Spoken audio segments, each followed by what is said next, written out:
Okey, guys. Hari ni aku explore sekolah lama. Katanya ada loker berhantu. Aku dengan uncle je dekat sini.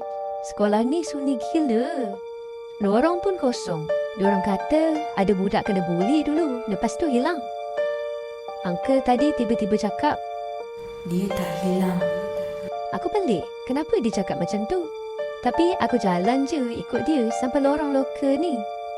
Sekali, aku dengar bunyi dari dalam loker. Aku terus tanya, Uncle, kau dengar tak tu? Uncle senyum je. Lepas tu, dia cakap, Dia tengah tunggu tu. aku dah mula rasa tak sedap hati. Tapi aku buka juga loker tu. Dalam tu, cuma ada kasut sekolah dengan buku koyak. Aku terus cakap, alah, prank je ni.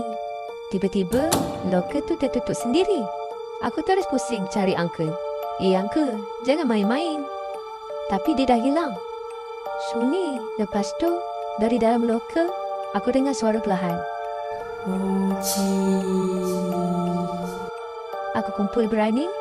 Aku buka balik loker tu dan dalam tu kosong. Aku pandang je dekat atas. Aku nampak uncle duduk cangkung, senyum. Lepas tu, dia cakap, Sekarang, aku dah tak keseorangan dah.